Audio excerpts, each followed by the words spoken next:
Imagine a mother, alone, on a deserted hillside. The wind blows cold, carrying the scent of death.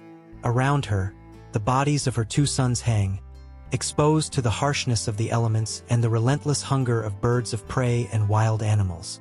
But this mother, named Rizpah, does not retreat. She did everything she could to protect them in life, and now, even in death, her fight continues. Rizpah was a concubine of King Saul, a woman who lived in the midst of Israel's political chaos. But her story goes beyond the court's intrigues and conspiracies. Her true battle began when the Gibeonites, seeking justice for the crimes committed by Saul, demanded the lives of 7 of his descendants. Among them were Rizpah's 2 sons. Picture the scene. Her sons, hanged in public, left to decay in the open. In a time when a proper burial was a matter of honor, Rizpah refused to let her sons' bodies be desecrated. She set up a tent on a rock nearby and became a lone sentinel, driving away the birds by day and the animals by night. This did not last days or weeks. Rizpah stayed there for months. From the beginning of the harvest until the autumn rains, nearly 6 long months, she maintained her vigil. In an act of unmatched love and devotion, Rizpah showed that a mother's grief knows no boundaries of time or place. Her silence spoke louder than any words, a stand against dishonor and forgetting. What this seemingly ordinary woman teaches us is that a mother's love can be stronger than death itself. Rizpah became the symbol of a silent struggle, where strength is found in perseverance and the protection of those we love, even when all seems lost. And it was only when King David learned of Rizpah's tireless dedication that he decided to act. He ordered the bodies to be buried, giving them a proper rest. Only then, the Bible says, did God's anger cease, and the rains finally returned to the land of Israel. Rizpah's story is a powerful reminder. Sometimes, the greatest expressions of love are in silent and persistent acts that, even in the darkest tragedy, shine like a beacon of hope. But behind Rizpah's silent and heroic gesture, there was a web of intrigue and power plays. Her tragedy wasn't an accident, but the result of a complex network of conspiracies involving kings, generals, and leaders. The kingdom of Israel was at a crossroads after Saul's death. Ishbosheth, Saul's surviving son, had taken the throne of the northern tribes, while David ruled over the tribe of Judah. The country was divided, and in the midst of this conflict, Abner, the commander of Saul's army, became increasingly powerful. He was the true power behind Ishbosheth's throne. And this is where Rizpah, unintentionally, became a central figure in a dangerous game. Ishbosheth accused Abner of having an affair with Rizpah, his father's concubine. It seemed like a simple case of jealousy, but it was much more than that. By accusing Abner, Ishbosheth was implying that he was trying to take the throne for himself. At that time, taking the king's concubine was seen as a political move, a declaration of ambition for the throne. This fatal dispute between Ishbosheth and Abner created an opening that David was quick to exploit. Offended and without Ishbosheth's support, Abner switched sides, offering his allegiance to David. This move sealed the fate of Ishbosheth and the house of Saul. It was amid this whirlwind of betrayals, broken alliances, and power shifts that Rizpah's tragedy unfolded. Her sons were sacrificed not only for past crimes but also for the power struggles of the present. She found herself at the center of a war she never asked to be part of, yet she was forced to bear its most brutal consequences. And while Rizpah fought to protect the bodies of her sons, another battle was happening behind the scenes. The kingdom was suffering from a terrible drought that had lasted for 3 years. Famine devastated the people of Israel, and David, troubled by the calamity, sought answers from the Lord. The response he received was devastating. The drought was a consequence of Saul's betrayal of the Gibeonites, a crime from the past that still demanded justice. To understand the weight of this revelation, we need to go back in time. When the Israelites, under Joshua's leadership, were conquering Canaan, they made a pact of protection with the Gibeonites, a remnant of the Amorites. Israel had sworn to spare these people, but Saul, driven by a desire for ethnic cleansing, violated that pact and attacked the Gibeonites, killing many of them. Now, years later, the blood that was spilled cried out for vengeance. When consulted by David on how to right this wrong, the Gibeonites didn't ask for gold, silver, or the death of ordinary Israelites. They wanted something far more symbolic: the lives of 7 of Saul's descendants, 7 men who would pay for the sins of the former king. This demand sealed the fate of Rizpah's sons. In a brutal act of justice, they were handed over to be hanged, a sacrifice that, in the eyes of the Gibeonites, would restore balance to the land. But for Rizpah, it meant losing everything. And so, while famine plagued Israel and sacrifices were made to atone for Saul's sins, internal conflicts continued to unfold. Abner, the powerful commander who had once been so loyal to the house of Saul, now supported David, further weakening Ishbosheth's already fragile reign. The accusation that Ishbosheth made against Abner, the allegation that he had been involved with Rizpah, was an unexpected blow. This wasn't just about jealousy or personal issues. It was a political move loaded with deep implications. In those times, taking a woman who had been the king's concubine was a show of power, an unspoken declaration that one was claiming the throne. Ishbosheth saw Abner's supposed relationship with Rizpah as a direct threat to his power. Abner, who was already feared for his growing influence, was accused of acting as if he were preparing to seize the throne. This insinuation weakened the fragile bond between the two men, turning former allies into enemies. Feeling betrayed, Abner abandoned Ishbosheth and pledged his loyalty to David. This was the final blow to the house of Saul. Without the support of his most powerful commander, Ishbosheth's reign began to crumble. David, in turn, seized the opportunity to consolidate his power, finally uniting the tribes under his rule. And while these power plays unfolded among Israel's leaders, Rizpah continued her solitary vigil. In the midst of this political storm, she was just a mother, desperately fighting to preserve her son's dignity, while those in power used her name and body as pawns in their own games. However, there was something that made Rizpah's situation even more tragic. She wasn't born an Israelite. Rizpah was a Horite, a foreigner among the people of Israel. Being a concubine of King Saul already placed her in a delicate position, but being a foreigner made her even more vulnerable. Her foreign origin added an extra layer of suffering to her story. She wasn't just battling grief and the pain of losing her sons. She also carried the weight of being seen as an outsider in a land that wasn't originally hers. To many, her blood wasn't fully Israelite, which meant that, for some, her pain might not have held the same value as that of a native woman.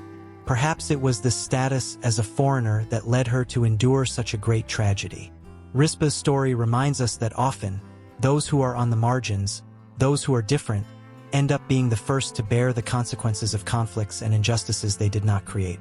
While the powerful played their games, Rizpah, a foreign woman and concubine, became the symbol of silent suffering, someone who endured in the midst of chaos, without a voice or power to change her fate. Yet, even in her vulnerability, she found a way to resist. She turned her pain into strength, and her solitary vigil into an act of love that would echo through the generations. And so, Rizpah remained silent, day after day, night after night. Her grief wasn't expressed in words but in actions. Every morning, she drove away the birds of prey that tried to descend on the bodies. At nightfall, she kept watch to ensure that wild animals didn't devour what was left of her sons. The world around her moved on, but for Rizpah, time seemed to have stopped there, on that rock, beside her dead. Her mourning was deep and relentless. There was no rest, no relief. She was alone, a mother in desolation, yet determined to honor her sons' bodies in the only way she still could. What should have been a quick farewell stretched into nearly 6 months. 6 long months in which she tirelessly resisted, refusing to let death bring further dishonor to her sons. Rizpah's silence wasn't empty. It was filled with meaning. A kind of endless mourning where every action of driving away a bird or scaring off an animal was a silent cry of love and resistance. Her grief became a way to protect her son's honor, even after death. Rizpah showed the world that, even without words, a mother's love can be stronger than any disgrace. And it was this grief, this tireless persistence, that eventually caught David's attention. When the king learned of what Rizpah was doing, he recognized the depth of her love. Rizpah, through her silent vigil, accomplished what many armies could not. She moved the powerful king to act, finally ensuring her sons were buried with the dignity they deserved. But this story reveals a painful truth. The sins of the fathers often fall upon the children. Rizpah's two sons, Harmon and Mephibosheth, paid with their lives for Saul's crimes. They didn't commit the wrong that angered the Gibeonites, yet they were chosen as sacrifices to atone for their father's sin. This is one of the cruelest parts of Rizpah's story. Her sons were used as bargaining chips in a deal for justice that she couldn't stop. The tragedy of her life wasn't caused by anything she did, but by Saul's actions years earlier that came back to haunt his descendants. Rizpah's sons were hanged not for their own mistakes, but to make amends for the wrong their family's leader had caused.